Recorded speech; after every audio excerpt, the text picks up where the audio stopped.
방송법 위반 혐의로 조사할 방침입니다. 트럼프 정부가 상호 관세 발표를 앞두고 우리 정부의 국방 분야 절충 교육과 미국산 소고기 수입 원령 제한 등을 비관세 무역 장벽으로 지목했습니다. 미 무역대표부 USTR이 현지 시간 지난달 31일 공개한 국가별 무역 장벽 보고서에서 한국 정부는 국방 절충 교육 프로그램을 통해 외국 방위 기술보다 국내 기술 및 제품을 우선하는 정책을 추진해왔다고 밝혔습니다. 또 30개월 이상 쇠고기 수입 금지, 네트워크망 사용료, 자동차 시장 접근성, 지상파 방송에 대한 외국인 출자 금지 등이 무역 장벽이라고 거론됐습니다. 미국의 상호 관세 발표가 임박한 가운데 국내 제조업체 10곳 중 6곳가량이 미국발 관세 위험에 노출돼 있다는 조사 결과가 나왔습니다. 대한상공회의소는 최근 제조업체 2,107개 회사를 대상으로 실시한 조사 결과 60.3%가 직간접 영향권에 있는 것으로 나타났다고 밝혔습니다. 간접 영향권에 있다고 응답한 기업이 46.3%였고 직접 영향권에 있다고 응답한 기업도 14%였습니다. 업종별로 보면 배터리 업종이 84.6%로 가장 높았고 자동차 부품 업종도 81.3%에 달했습니다. 트럼프 대통령이 북한 김정은 위원장과 관련해 우리는 어느 시점에 무엇인가를 할 것이라고 말했습니다. 트럼프 대통령은 현지 시각 지난 31일 백악관에서 기자들과 만나 김 위원장에게 연락할 계획이 있냐는 질문에 그렇다면서 이것이 답했습니다. 그러면서 트럼프 대통령은 우리는 소통하고 있다면서 그것은 매우 중요하다. 알다시피 그는 큰 핵 국가고 매우 똑똑하다고 말했습니다. 오늘 아침 수도권 서부와 충청, 전라도에 끼었던 짙은 안개는 오전에 대부분 거치겠습니다. 전국이 대체로 맑겠지만 미세먼지가 유입돼 공기는 탁하겠습니다. 오늘 낮 기온 서울, 대구 17도, 광주 18도 등 어제보다 많게는 4도가량 높아 더욱 포근하겠습니다. KBS 라디오 10시 뉴스 마칩니다. 오태훈이었습니다. KBS.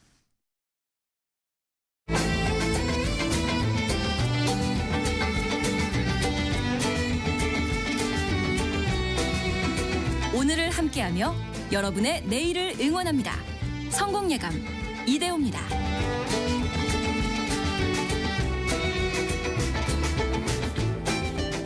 성공예감 이대호입니다. 2부의 문이 열렸습니다. 벌써 10시 5분 금방 찾아뵈었죠.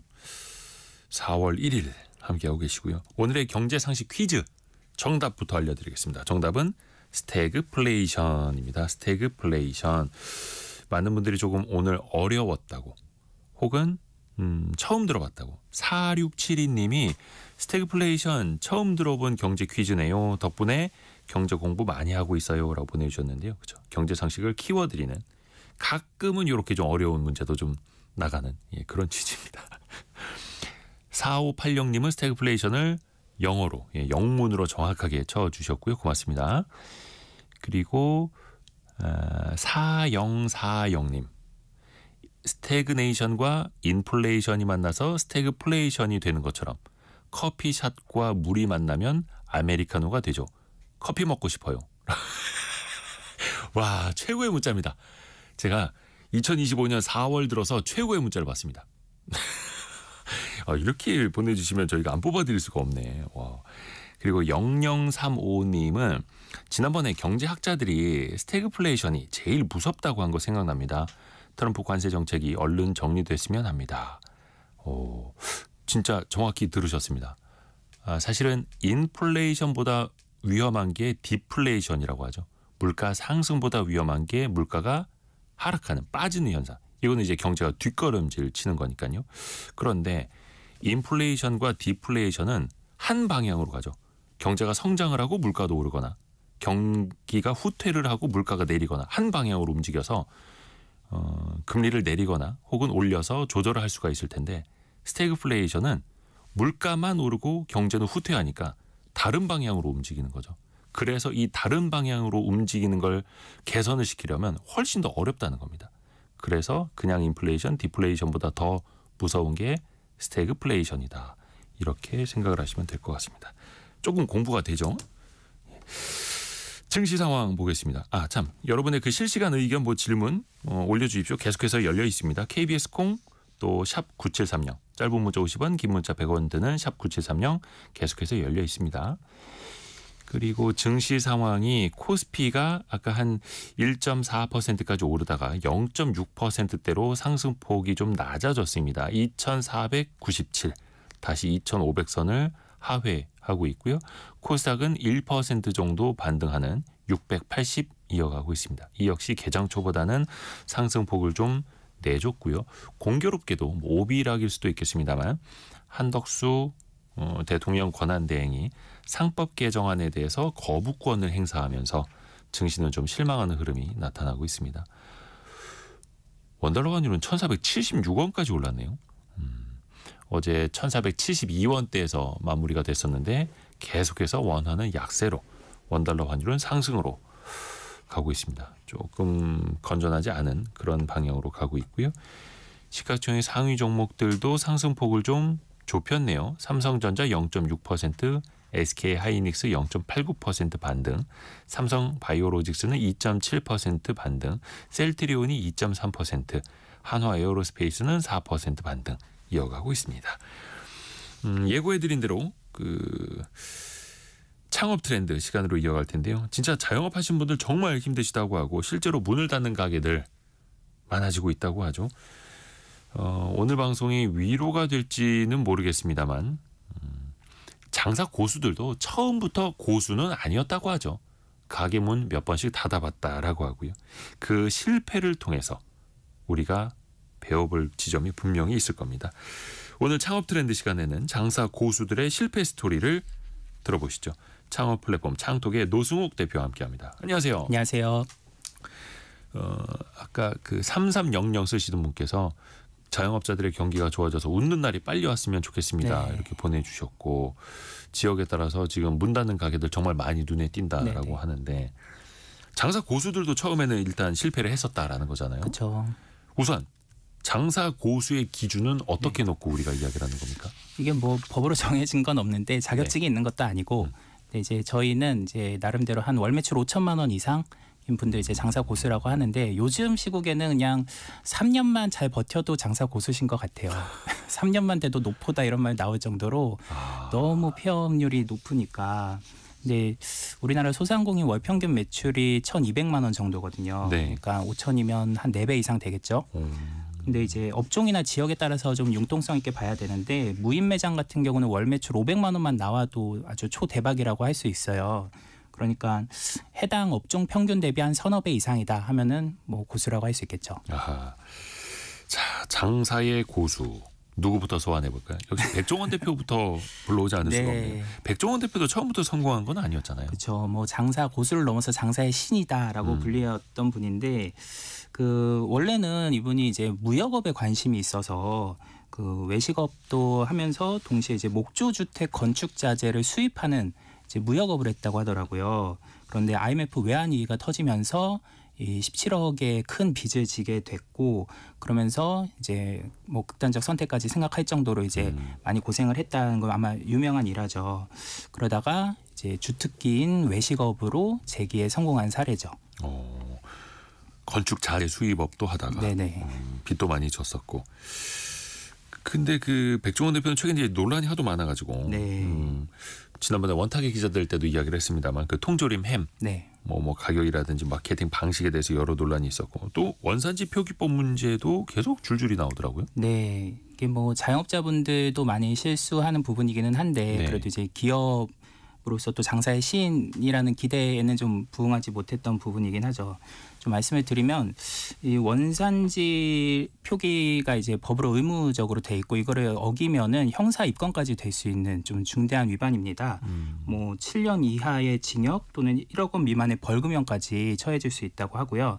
그래서 원래 원칙적으로는 이제 가게 원산지 표시판이라고 이제 표기를 해놓고 가독성 좋은 폰트로 60포인트 이상 잘 보이게 크게 해서 A3 이상 사이즈로 그게 참 디테일한 규정이 있네요. 네, 크게 표기를 해야 되고 글씨 크기까지. 네, 이제 메뉴판에 기재를 할 때는 이보다는 좀 작게 써도 되지만 메뉴명보다는 크거나 동일해야 된다. 이렇게 세세한 규정이 있는 중요한 규정입니다.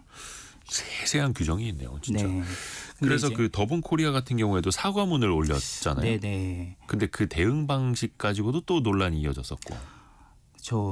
그 이제 원산지 표기를 이제 어기고 나서 이제 예. 논란이 되고 나서 사과문을 올렸는데 그 다음에 이제 백다방의 영수증에 이제 배달 영수증에 원산지 표시가 아주 줄줄이 길게 나열이 돼가지고 50cm 이상의 영수증이 50cm 이상. 네. 그래서 이걸 뭐 소비자들하고 기싸움하는 거냐, 뭐 표기 안 했다 하니까 이제는 뭐 이제 이렇게까지 이제 표기를 하는 거냐. 그 해당 얘기도 커피에 나왔죠. 들어간 그 품목뿐만이 아니라 네. 전체 품목에 대한 원산지를 그냥 다 써버린 거죠. 그렇죠. 원래 배달 주문할 때 나온 영수증에는 주문한 메뉴에 대한 원산지만 표기하면 되거든요. 근데 모든 메뉴를 표기를 해서 이거 해보자는 거냐 이런 얘기도 나왔죠. 너무 감정적으로 대응하는 것 아니냐라고 이야기를 했었고, 근데 더본 코리아는 그런 거는 아니었다 또 이렇게 해명을 했죠. 네, 하필 이제 실수였겠지만 이제 타이밍이 좀 안 좋았던 거고, 그래서 이제 주주총회 나와서 사과도 이제 했는데, 맞아요, 최근에. 네, 근데 또 거기서 나온 발언들이 또 좀 논란이 됐죠. 네, 어떤 뭐 이야기가 나왔나요? 지금 이제 산불이 나서 내가 성격상 거기 가서 밥 해줘야 되는데 여기 주총에 꼭 가야 되냐라는 얘기를 해서 당연히 나와야지 이런 또 논란이 됐습니다. 사실 대표이사가 주총장에 안 나오는 케이스도 굉장히 많기는 한데 지금은 그 이제 기업들은 다 좋은 평가를 못 받죠. 그렇죠. 그리고 시국이니까 지금 모든 이제 이목이 쏠려 있고 좀 백종원 대표가 결자해지를 해야 되는 상황이었으니까요. 좀 부적절한 발언이었던 것 같습니다. 그러게요. 그래서 결국에는 검은 양복 입고 주총장 나와서 사과를 하긴 했고, 네. 그 이후에 뭐 주가도 조금 반등을 하긴 했습니다. 그렇죠. 근데 이제 주총이 끝나고 뭐 어제까지 또 다시 이제 돌아갔더라고요. 주가가. 그런 발언 논란 때문인지. 네. 아이고, 본질을 또 어떻게 보면 이제 상장사로서 이제는 또 실적을 또 보여줘야 하는 거고 주주들에게 이제 믿음을 줘야 하는 건데 그냥 뭐 외식 사업만 잘한다라고 해서 이제는 또 될 것도 아니고요. 더 복잡해졌죠. 어찌됐든 간에 이 더본코리아가 지금 브랜드가 한 25개 정도 되죠. 네네. 근데 여기서도 실패담이 많을 거 아니에요. 맞습니다. 사실 성공한 브랜드가 예전에는 이제 더 많았을 것 같은데 지금은 아마 최근에 나온 브랜드 중에 성공한 거를 찾기 어려울 정도로 좀 계속 이제 가맹점들의 매출이 계속 하락하고 있거나 좀 폐업률이 올라가고 있거나 하는 상황인데요. 대표적인 더본코리아에서 최근에 선보인 브랜드 중에 네. 잘 된 게 거의 잘 없는. 없다. 연돈 볼카츠나 백보이 피자가 이제 대표적인데 이들이 이제 2020년대에 들어서 이제 많이 그 가맹점이 늘어났는데 사실 공교롭게도 이 시기가 예산시장 프로젝트로 한창 이제 더본코리아나 백종원 대표가 주목을 받던 언론의 조명을 받던 시기였어요. 네. 그래서 2022년, 2023년 2년 동안 뭐 백보이 피자는 한 200개 이상 가맹점이 한 번에 확 늘어났을 정도인데 사실 이렇게 가맹점이 빨리 늘어나는 것도 좋은 건 아니거든요. 그러면 가맹점주들한테는 브랜드 희소성이 이제 그만큼 많이 소진이 되니까. 네. 그래서 가맹점의 매출은 이제 좀 계속 하락하는 추세고 연돈 볼카츠는에서 폐업률이 뭐 70%에 달했다. 그래서 점주들이 뭐 항의를 하는 사태도 있었죠. 그러니까 매출 자체가 안 나오는 거였습니까? 아니면 뭐 이익 구조가 안 좋았던 겁니까? 제가 이제 그 더본코리아 전 직원한테 들었는데 네. 그 백보이 피자를 할 때 그 내부 직원도 창업을 했다고 하더라고요. 그런데 아하. 이 3개월 만에 양도를 했다고 합니다. 이게 매출이 안 나온 건 아닌데 당시 이제 언론에서 한창 이제 마케팅을 하니까 백종원 대표가 그래서 주문은 많이 들어왔는데 남는 게 없더라. 뒤에서 계산해 보니까 그러니까 이거는 뭔가 수익 구조가 잘못된 거다라는 판단이죠. 이대로는 그러면 계속 팔아봤자 남는 게 없다. 뭐 본사가 너무 많이 가져가든지 아니면 원재료나 가격이 좀 현실적이지 않다든지 그래서 이 점주도 손절했을 정도로 이 브랜드의 어떤 영속성이나 이런 것들이 좀 문제가 구조적으로 있었던 것 좋지 같습니다. 네. 근데 백종원 대표는 계속해서 이제 많은 자영업 하시는 분들한테 싸게 팔아야 된다. 네. 물론 이제 좋게 말하면 합리적인 가격으로 팔아야 된다. 많이 강조를 하잖아요. 네. 근데 그게 또 원재료보다는 높아지고 있고 임대료도 올라가고 있는데 언제까지 낮은 가격으로 팔라는 거냐. 또 이제 반론도 있고요. 네. 근데 이 싸게 파는 게 사실 그 프랜차이즈 본사 입장에서는 좋을 수 있어요. 가맹 점주는 힘든데. 왜냐면은 본사는 그 물류를 납품하는 데서 마진을 남기거든요. 그러니까 싸게 팔면 박리 담회가 되면은 이제 그만큼 본사의 물류가 많이 나가니까 그래서 치킨 프랜차이즈 같은 경우도 가맹점주들은 가격을 계속 올려달라고 하지만 본사는 계속 안 올려주려고 합니다. 그러면은 물류 나가는 게 줄어들까봐. 아하. 네. 그러면 이제 점주들은 뭐 치킨 한 마리 팔아서 막 1,000원 남는다 할 정도로 이제 몸으로 고생을 하는데 그래서 프랜차이즈 본사와 점주의 입장이 또 다를 수 있습니다. 양적인 거냐 아니면 이익의 질적인 거냐 이걸 바라보는 시각이 프랜차이즈 가맹 본부랑 네. 가맹 점주들이랑 시각이 다를 수밖에 없는 구조네 애초에. 그리고 백종원 대표가 이제 골목식당에서 솔루션을 줬던 것 중에 이제 뭐 만두를 뭐 엄청 싸게 팔아라라고 준 것도 사실 그 본인도 예전에 만두를 그렇게 싸게 팔다가 너무 힘들어서 그만뒀다라는 일화가 이제 나올 정도로 쉽지 않은 거죠. 그렇죠. 그걸 이제 새벽에 일어나서 만두를 직접 빚으시는 분들 입장에서 네네. 엄청나게 힘든 일인데. 네. 아이고. 더본코리아가 상장할 때 그러면 그 직원들은 왜 우리 사주라고 네. 이제 청약하는 거 있지 않습니까? 전체 공모 물량의 20%까지 직원들한테 먼저 배정해 줄 수가 있는데 네. 그때 내부 직원들의 반응은 어땠을까요? 이 우리 사주 청약률이 절반에 못 미쳤습니다. 35%에 불과했어요. 예를 들어서 직원들한테 100주를 줄 수 있었다라고 하면 네. 한 35주만 신청을 했다라는 거예요. 그렇죠.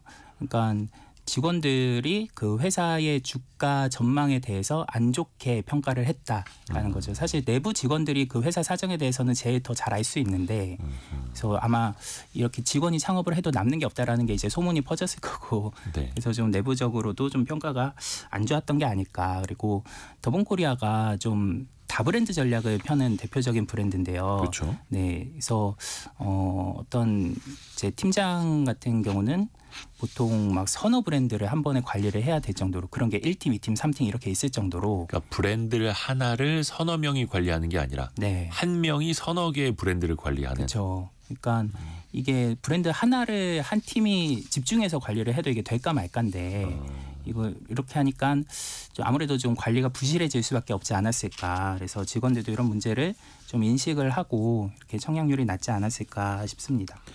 어떻게 보면 이제는 상장까지 했으니 공개 기업으로서 인식도 대표이사가 바꿔야 되는 거고 네. 그렇죠. 또 보는 눈이 많아져서 어떻게 보면은 참 더 어려워질 것 같습니다. 더 복잡해졌고 이해관계자도 더 많아졌고. 네. 그 우리 주변에서 이른바 줄 서는 식당 이야기를 좀 해볼까요? 네. 근데 많은 사람들이 지금은 줄 서서 기다렸다가 먹는 식당이지만 뭐 처음부터 잘 되지는 않았을 거 아니에요. 그렇죠. 저도 이제 장사 고수분들 한 1,000명 가까이 인터뷰를 하고 만나봤는데 네.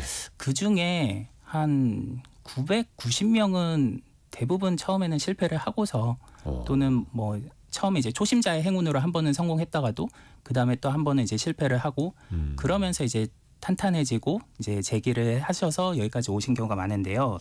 오늘 말씀드리는 분들도 이제 그런 사례입니다.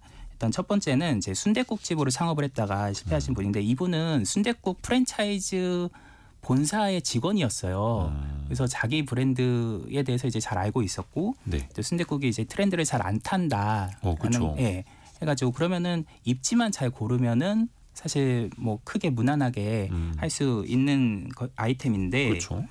이분이 이제 좀 자본이 부족해서 그 돈에 맞춰서 창업을 하다 보서 그런지 좀 이제 안 좋은 입지에서 창업을 했나 봐요. 네. 그래서 이제 가게 문을 처음 열었는데 사실 첫날 오픈 때가 제일 중요하다 그러거든요. 예. 그때 손님들이 이제 뭐 오픈바리다 해가지고 나중에 떨어져 나가도 언젠가는 다시 돌아온다. 그래서 처음에 얼만큼 몰려오는가가 중요한데 정말 한 명도 없었다고 합니다.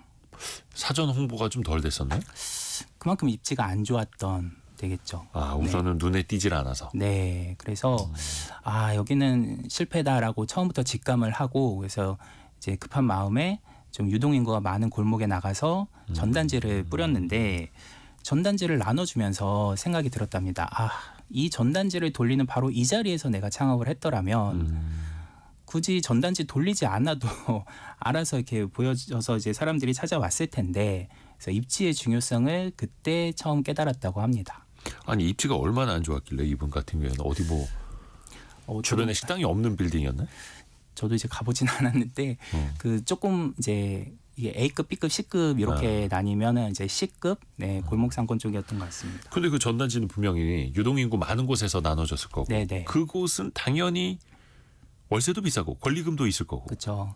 그래서 이제 많은 분들이 그 창업 자금에 맞춰서 좀 안 좋은 입지로 들어가는 분들이 많은데 이게 예전처럼 경기가 좋을 때는 또 괜찮아요. 그러면은 이제 사람들이 많이 돌아다니고 또 그쵸. 새로운 브랜드가 눈에 보이면 또 한 번쯤 도전적인 실험적인 소비도 하고 그러는데 요즘은 고수들 얘기로는 이제 상권이 점점 축소되고 있다. 그래서 이렇게 노른자 상권만 살아남고 이제 밖에 흰자부터 점점 작아지고 있다. 상권이 더 압축되고 있다. 네. 그만큼 이제 사람들이 지갑을 닫고 좀 실험적인 소비를 잘 안 한다라는 거죠. 어떻게 보면 이제 상권도 더 양극화가 되는 거네요. 맞습니다. 근데 요즘에 보면 유명하지 않은 곳도 찾아가는 문화들이 좀 있잖아요. 골목골목 찾아가는.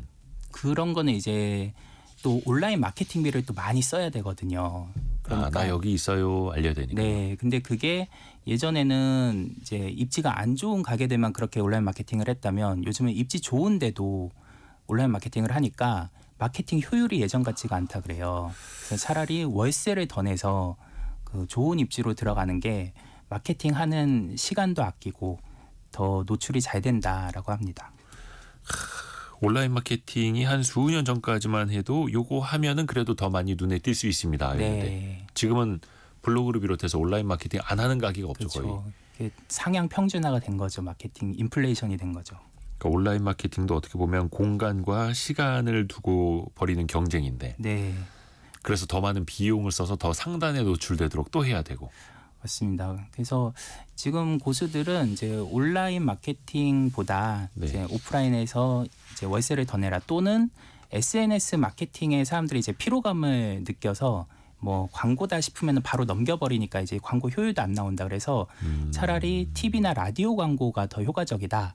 반대로 또 옛날로 돌아가서 네. 이게 시절이 돌고 도네요.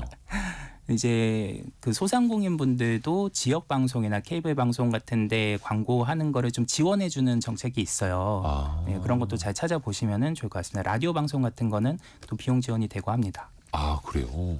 그런 걸 또 많이 좀 찾아보셔야겠네요. 네네. 또 홍보를 다들 하는데 나만 하면 또 안 되는 것 같고. 또 하나 입지가 아니라 상권 예측에 실패한 사례가 있어요. 그러니까 입지랑 상권은 어떻게 다른 겁니까?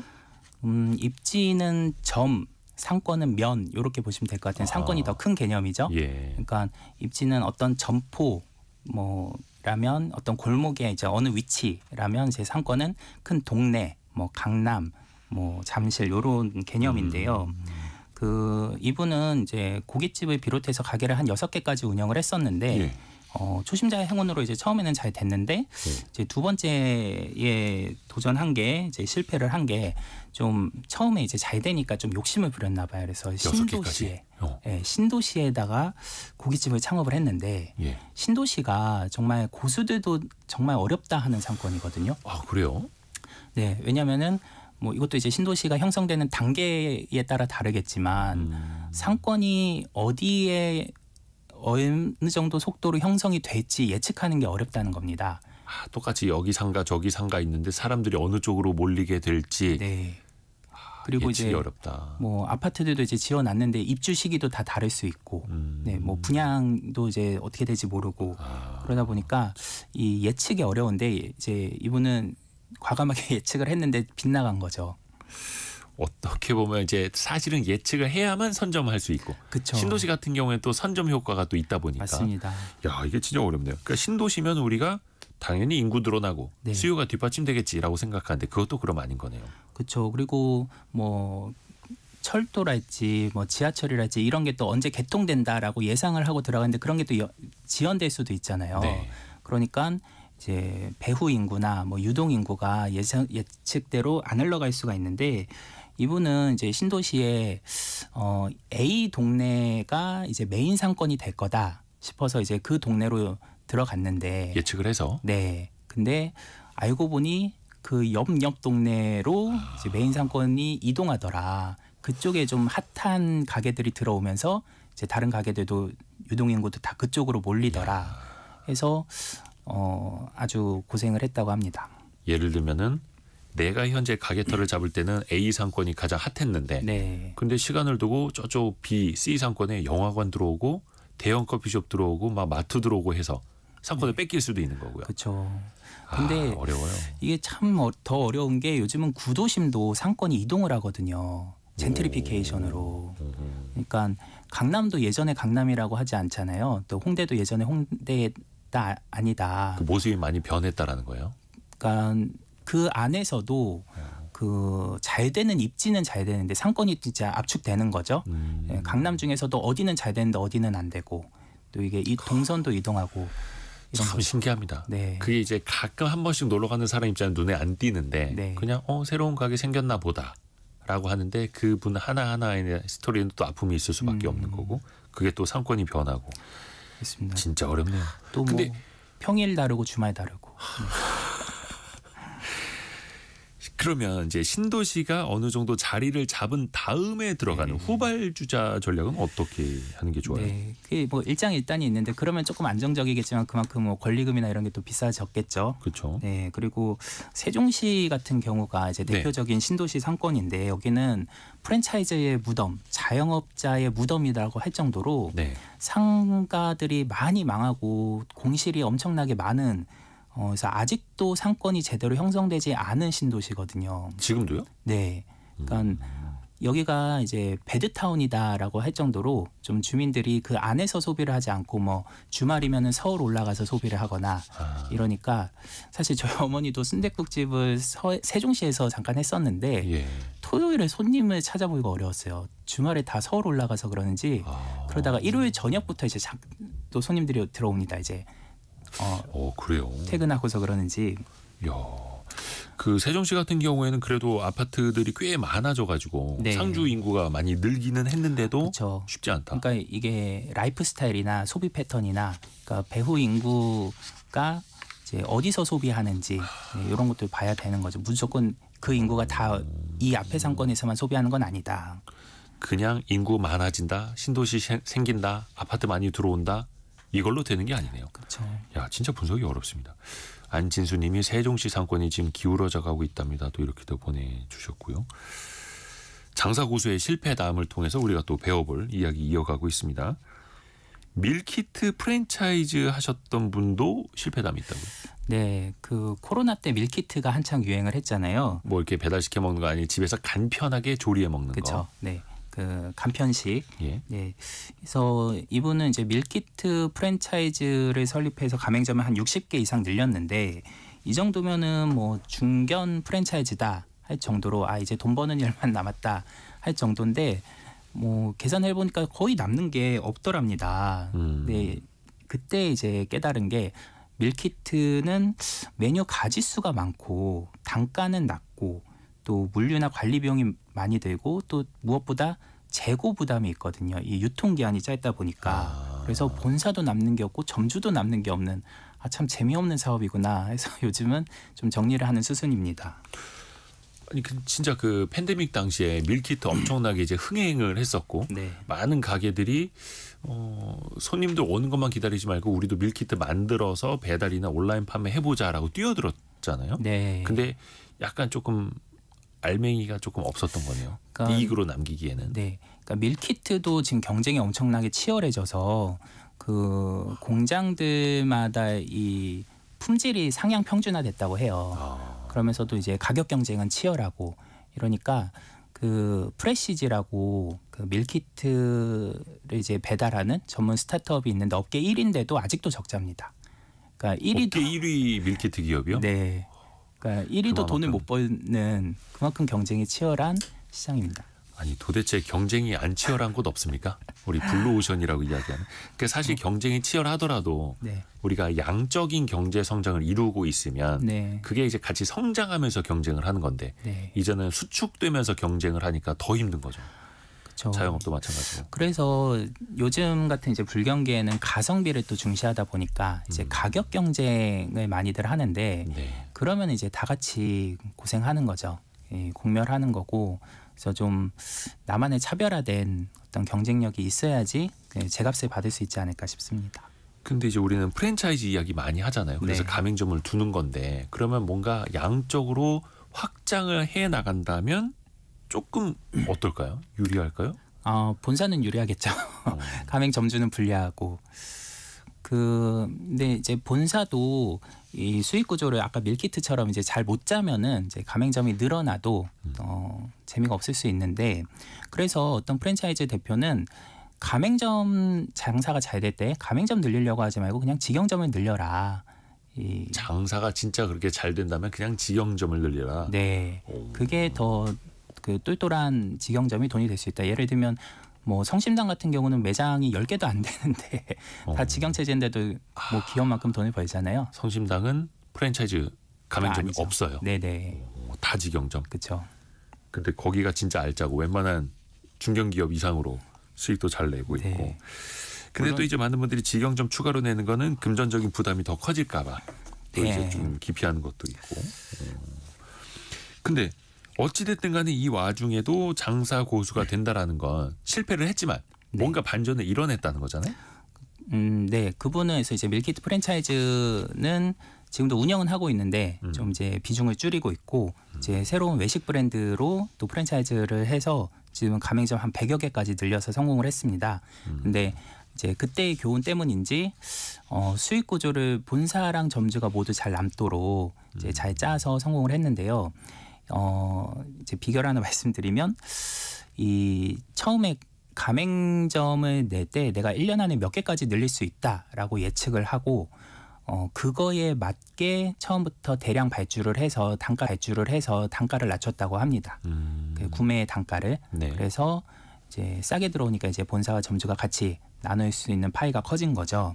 네, 그래서 가맹 사업을 하려는 후배 프랜차이즈 대표들이 찾아오면 꼭 하는 말이 너 회사가 1년 안에 몇 개까지 가맹점을 늘릴 수 있고 얼마나 성장할 수 있는지 너의 기업의 가치가 어느 정도 될지는 대표가 제일 잘 알아야 된다. 그래서 그거를 예측하고 그거에 맞게 사업 계획을 짜야지 제일 최적화된 점주와 본사가 같이 상생할 수 있는 구조를 짤 수 있다라고 얘기를 합니다. 그 사람 마음이 사실 장사가 좀 된다 싶으면 하나 더 내볼까? 네. 확장해볼까? 가맹점 모집해 볼까라는 생각이 들잖아요. 네, 뭘로 판단해야 될까? 아. 이쯤이면 좀 될 것 같다. 그럴 때 조심해야 됩니다. 잘 나갈 때. 네, 특히 이제 요즘 불경기에는 고수들도 좀 축소시키는 분위기예요. 네, 그 잘 되는 매장만 남기고 좀 그럭저럭이나 이런 데들은 좀 이제 리스크 관리 차원에서 그래서 조금 몸을 사리다가 기회가 왔을 때 이제 베팅을 해야 되는데 말씀드린 대로 가맹점을 내려고 한다면 이제 가맹점과 본사가 같이 상생할 수 있는 구조를 짜고서 시작을 해야겠죠. 지금 상황에서 확장은 사실은 쉽지 않다라는 거고 전체적인 이제 경제 네네. 환경이. 또 하나 사람 하나 잘못 만나서 망하는 경우도 있죠. 뭐 왕왕 있죠. 네, 이 사례는 이제 눈꽃 빙수가 한창 유행했던 10년 전쯤에 그 프랜차이즈 사례인데요. 여기가 원래 홍대 앞에서 이제 개인 매장으로 장사를 할 때 정말 줄 서서 먹을 정도로 네. 이제 손님들이 운전성시를 잃었는데 이게 잘 되는 걸 보고서 한 프랜차이즈 브로커 2명이 찾아와서 이거 우리랑 같이 프랜차이즈 사업 해봅시다라고 이제 꼬셨다고 합니다. 네. 그래서 이제 혹해가지고 예. 또 그 브로커들이 우리가 10억을 투자하겠다. 우리 돈으로 10억. 네, 이야. 얘기를 하니까 이제 사장님은 브랜드랑 레시피만 제공해 주세요. 그러면 가맹 사업은 우리가 알아서 할게요. 하고 수익도 나눠 드릴게요. 동업을 해봅시다. 이거. 네, 해서 이제 그때 한창 눈꽃빙수가 인기를 끌었으니까 가맹점을 60개까지 늘렸는데 네. 막상 나중에 재무제표를 보니까 돈이 남는 게 없더랍니다. 왜 그럴까요? 봤더니 사실 이 브로커들이 10억을 투자한다고 해놓고 안 한 거예요. 자기네 돈은 넣지 않고 가맹점을 늘릴 때마다 들어오는 가맹비, 교육비, 로열티, 뭐 인테리어비 이런 개설 수익으로 돌려막기를 하고 있었던 거죠. 그래서 여기는 끝끝내 안 된 거예요. 회사가. 네. 그러니까 이게 그 가맹 약간 뭐 폰지 사기 같다고 해야 되나요? 그래서 뒷사람 돈으로 앞사람 돈 내주는. 그러니까 가맹점 확장이 중단되다 보니까 이제 트렌드가 바뀌고 이러다 보니까 성장이 멈추면서 더 이상 돈은 안 들어오고 이래서 본사는 결국 폐업을 했습니다.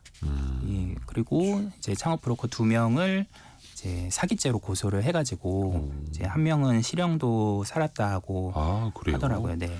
근데 이게 프랜차이즈를 가맹점을 처음에 안 해본 사람들은 가맹 사업을 안 해본 사람들은 그래도 뭔가 가맹 사업을 해본 사람들한테 좀 의지를 할 수 있잖아요. 그렇죠. 프랜차이즈 브로커는 뭐 어떤 사람들이 어떤 직업이에요? 그러니까 이분들은 이제 브로커라고 본인들이 얘기하진 않았고 아마 컨설턴트라고 소개를 했겠죠. 그렇죠, 그렇죠. 네, 그래서 그러니까 사실 브로커라는 표현 자체가 나쁜 건 아니에요. 뭐 중개인이라는 네네네. 그 엄연한 용어인데 그렇죠. 유독 우리나라에서는 좀 이미지가 이미지가 안 안 좋으니까. 좋죠. 네. 예. 그래서 이제 사장님 저희가 이제 사업을 잘 하시는데 좀 더 스케일업을 할 수 있도록 그 규모를 키울 수 있도록 저희가 컨설팅해 드릴게요.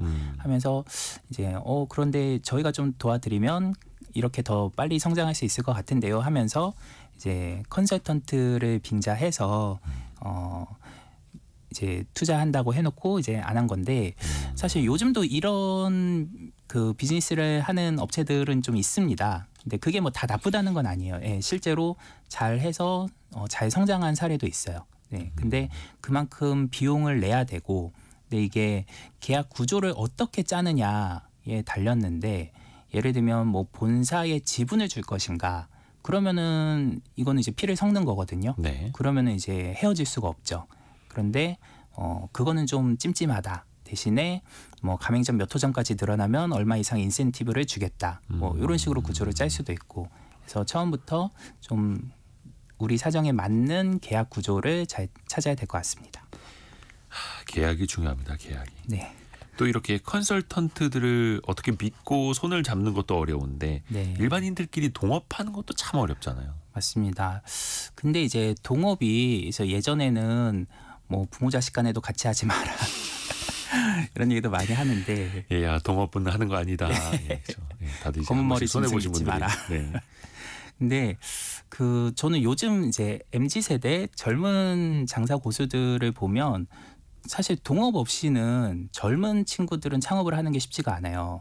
왜냐면은 뭐 회사를 오래 다녀서 퇴직금을 갖고 나와서 창업을 하는 것도 아니고 또 뭐 네트워크가 있는 것도 아니고 그래서 초기 자본이 부족하다 보니까 그리고 요즘 군대를 이제 전역하면서 월급만 잘 모아놔도 2-3천만 원씩은 그 모을 수가 있거든요. 그런 친구들이 꽤 있더라고요. 네. 그러면 육군은 한 2천만 원, 공군 해군은 한 3천만 원 모을 수 있습니다. 그러면은 이제 그 뭐 장병들끼리 뭐 서너 명 이렇게 뜻이 뭉쳐서 또 창업을 할 수도 있겠죠. 근데 그게 조심해야죠. 근데 이제 젊은 그 고수들은 예전이랑 좀 다른 게 약간 서구적 쌍무주의가 있다고 해야 될까요? 그래서 계약서를 정말 꼼꼼하게 씁니다. 그래서 심지어 제가 봤던 재밌는 사례는 경영과 소유를 분리한다.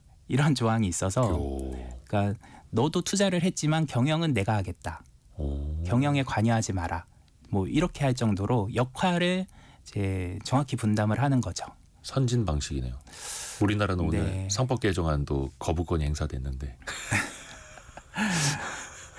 경영과 소유를 분리하라. 네. 이거를 또 이제 자영업 창업하시는 분들도 그쵸. 이야기를 하고 있네요. 그러니까 이게 참 세대가 바뀌고 있구나. 근데 그렇게 해야 나중에 뒤탈이 없다. 근데 예전에는 좋은 게 좋은 거지. 뭐 우리 사이에 이러면서 그 명문 규정을 이렇게 명확하게 세부적으로 정해놓지 않다 보니까 나중에 이제 좀 복잡해지는 거죠. 네. 근데 이제 젊은 친구들은 어떻게 보면은 그 선배 세대에서 동업이 잘못된 걸 너무나 많이 봐왔기 때문에 네. 확실히 그걸 반면교사로 삼는 거네요. 뭐 그래서인지 아니면 이제 그 성향인지는 모르겠는데 하여간 그 아레날이라 그러죠. 책임하고 역할이 분명하게 구분을 하더라고요. 근데 그렇게 하는 게 오래 갈 수 있는 것 같습니다. 그렇죠. 그러니까 사실은 예전에 창업 동업이라는 게 그냥 자본이 부족해서 돈을 같이 그냥 모아서 시작하는 개념이 많았다면 네. 이것 때문에 이제 문제가 생겼던 것들. 근데 자본, 경험, 기획력 네. 이런 것들을 사실 이제 조합을 하는 거는 어떻게 보면 이제 기업처럼 네. 같이 톱니바퀴를 같이 맞물리게 할 수 있는 거죠. 그렇죠. 그래서 바람직한 동업은 그 나한테 없는 걸 가진 사람하고 하는 거. 네, 그래서 서로 보완할 수 있는. 그렇죠. 네, 그게 이제 서로 윈윈하는 거다. 네, 서로 친하다고 뭐 가깝다고 이렇게 하는 게 아니라. 그렇죠. 막연한 친분이나 믿음이 아니라 네. 그 사람의 역량 그리고 그렇죠. 계약으로 인해서 그래서 어떤 분은 예. 동업자한테 뭐 나이도 비슷하고 네네네. 형동 생활 만한 사이인데도 절대 말을 안 놔요. 아, 우리가 너무 가까워지면 또 실수할 수 있다. 그래서 적정한 거리를 유지하는 게 좋다. 적정한 거리라는 말이 딱 와닿네요. 네, 그러니까 불가근 불가원. 그래서 너무 가깝지도 너무 멀지도 않은. 약간 건강한 긴장 관계. 아, 그렇죠. 그래서 일부러 말을 놓지 않는. 맞습니다. 그렇죠. 이것도 사실 우리나라에 굉장히 필요한 문화기도 합니다. 맞습니다. 장사 고수들의 사실은 실패담을 우리가 들어보는 건 제가 계속해서 강조해드리다시피 타산지석으로 삼고 네, 반면교사로 삼아서 우리도 그 실패를 좀 가능성을 줄여야 되는 거죠. 맞습니다. 한번 쭉 정리를 해볼까요? 네, 이제 5가지 사례 말씀드렸는데 네. 일단 입지가 정말 중요하다. 어떤 분은 입지가 70%다 할 정도로 그래서 입지가 안 좋으면 장사 고수도 망한다. 입지를 잘 따져봐야 되고 신도시 상권은 변수가 많다. 그래서 섣불리 들어가지 않는 게 좋고요. 그다음에 수익 구조가 나쁘면 아무리 매출이 잘 나와도 가맹점이 많아도 남는 게 없을 수 있다. 그래서 처음부터 수익 구조 설계가 중요하다. 그리고 다브랜드 전략은 쉽지 않다. 네, 하나만 잘해도 될까 말까인데 여러 가지를 한 번에 하는 게 특히 요즘 같은 불경기에는 좀 어렵고요. 그다음에 동업자를 잘 만나야 된다. 아까 그 수익 구조 그러니까 가맹본부랑 가맹점의 수익 구조도 잘 따져봐야 하는데 네. 동업하는 사람들 사이에서의 수익 구조. 네. 이 연주님이 동업 시에 수익 구조도 궁금해요 보내주셨거든요. 사실 이거는 서로 간에 어떻게 약속하느냐, 네. 계약하느냐에 따라서 달라지는 거죠. 그렇죠. 그러니까 뭐 지분율에 따라서 일단은 그 배당을 받는 거는 기본이겠고 이제 거기서 경영을 맡아서 하는 사람은 이제 추가로 뭐 인건비를 더 요구를 할 텐데 그걸 뭐 어디까지 인정할지 또 따져봐야죠. 방금 이제 속보가 들어왔습니다. 헌법재판소에서 윤석열 대통령에 대한 탄핵 심판 선고를 4월 4일 오전 11시에 하겠다라고 발표를 했네요. 다시 한번 알려드릴게요. 윤석열 대통령에 대한 탄핵 심판 4월 4일 오전 11시에 선고한다라는 헌재 발표가 나왔다고 합니다. 4월 4일이면은 수목금 금요일인가요? 예, 이번 주 그러면 금요일 오전 11시가 되겠네요. 드디어 탄핵 심판 선고 날짜가 잡혔습니다. 자, 창업 플랫폼 창톡의 노승욱 대표와 함께 있고요. 또 현재까지 들어온 그 속보는 제가 전달해드렸고 라디오 정보센터 가서 뉴스 들어보시죠. 한덕수 대통령 권한대행이 오늘 야권 주도로 국회를 통과한 상법 개정안에 대해 제의를 요구했습니다. 이사의 충실 의무 대상을 회사뿐 아니라 주주로 확대하는 내용의 이번 상법 개정안에 대해 한 대행은 보다 심도 있는 논의를 통해 부작용을 최소화하는 대안을 찾을 필요가 있다고 판단된다고 밝혔습니다. 2007년 이후 18년 만에 이뤄진 국민연금법 개정안이 오늘 공포됐습니다. 국민연금법 개정안은 보험료율을 9%에서 13%로 소득 대체율을 41.5%에서 43%로 상향하는 것을 주요 내용으로 하며 내년 1월 1일부터 시행됩니다. 전국의 신규 전월세 거래에서 월세가 차지하는 비중이 처음으로 60%를 넘어서 61.4%를 기록했다고 국토교통부가 발표했습니다. 지방에서는 다세대, 다가구 등 비아파트 세입자 10명 중 8명 이상이 월세 계약을 맺을 정도로 월세화가 강해졌습니다. 미국 트럼프 행정부가 상호 관세 발표를 앞두고 한국 정부의 국방 분야 절충 교역과 미국산 소고기 30개월 미만 수입 원령 제한 등을 비관세 무역 장벽으로 지목했습니다. 절충 교육은 무기나 군수품 등을 수입할 때 반대급부로 기술 이전이나 부품 제작 지원 등을 받아내는 교육 방식을 의미합니다. 지금까지 라디오 정보센터 뉴스 정한나였습니다. 한 번 더 말씀드리면 헌법재판소에서 윤석열 대통령에 대한 탄핵 심판 4일 이번 주 금요일 오전 11시 금요일 오전 11시에 선고하겠다라고 헌법재판소가 발표했다는 소식 다시 한 번 더 말씀드립니다. 자, 애프터 서비스로 갑니다. 유혜진 리포터 안녕하세요. 네, 안녕하세요. 우리 청취자분들의 질문도 들어보죠. 네, 5264님. 최근 청약저축을 주택청약 종합저축으로 전환했는데요. 지금 분양하는 아파트에 청약할 수 없다는데 왜 그런가요? 하셨습니다. 일단은 그 입주자 모집 공고일 전까지 전환을 하면은 청약을 하실 수가 있는데요. 일단 네. 국민주택 규모라고 하면 납입 기간, 횟수가 인정이 돼서 바로 1순위가 되고요. 민영주택의 경우에는 전환하고 2년이 지나야 1순위가 네. 될 수 있다라고 합니다. 아마 이분은 주택청약 종합저축, 이거 만능통장이라고 하지 않습니까? 네. 다 청약은 할 수 있는데 2년이 안 지나고 민영주택에 청약하시는 것 아닐까라고 또 추측을 네. 가능하겠네요. 다음 질문도 들어보죠. 네, 0072님. 제가 소멸성 보험에 가입했는데 해당 보험회사가 인수 매각되면 유지하는 게 좋을까요? 해지하는 게 좋을까요? 하고 문자 주셨는데요. 네. 전 KB라이프 파트너즈 김도윤 지점장에게 자문을 받아봤습니다. 우리나라는 보험 계약 이전 제도라는 장치가 있어서 가입된 보험은 기존 계약 그대로 인수하는 보험사에서 보장을 해주는데요. 일반적으로 보험은 조기에 해약하면 환급금 손실이 발생할 수 있고 해지 후 다시 가입하고 싶어도 할 수 없는 상황이 생기기도 합니다. 따라서 일단은 계약을 유지하는 게 낫고요. 다만 언제 보장받을지 모르기 때문에 불안하고 본인이 해지하고 싶다면 그렇게 하는 것도 정답일 수 있다고 합니다. 최근에 그 MG 손해보험을 포함을 해서 그 기업 인수 합병은 계속해서 실패를 하고 그러면 네. 개별 보험 계약이라도 다른 보험사들이 좀 인수해 가시오라고 이제 금융당국이 조율을 하고 있는데 네. 다른 보험사들이 이제 꺼리는 거죠. 그 MG 손보에 있는 거 1세대 실손 많아서 보험회사가 좀 손해가 커요. 구조가 너무 안 좋아요. 안 가져갈래요라고 하는데 금융당국은 일단 한번 모여보세요.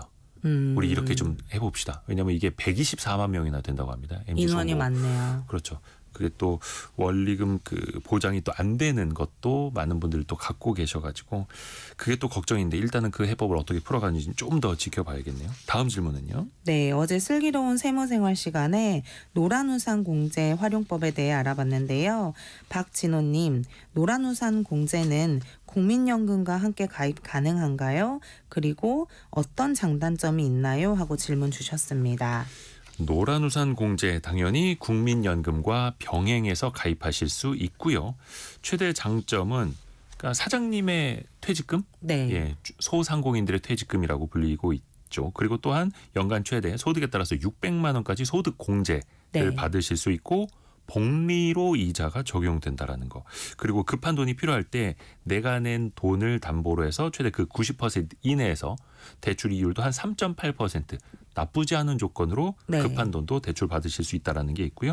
다만 단점은 요걸 중도 해지할 경우에 16.5% 기타 소득세를 네. 떼이게 되고 어떻게 보면 그동안에 소득공제 받은 거에 대한 이제 토해내는 개념이 될 수도 있겠고요.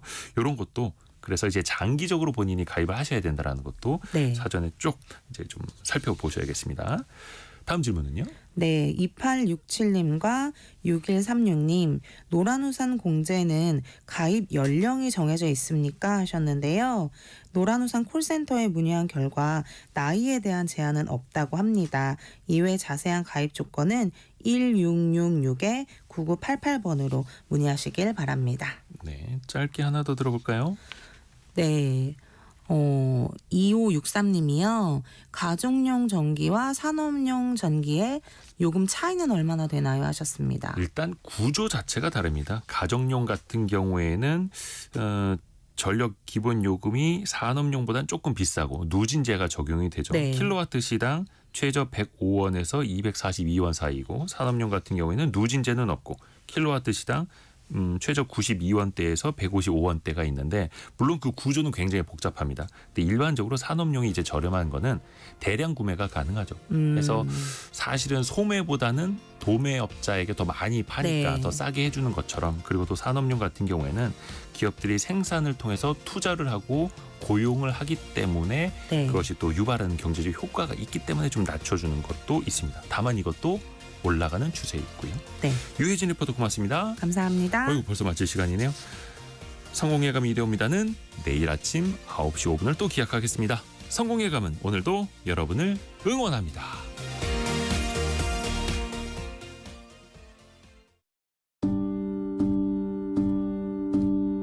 저는 한국일보 정치부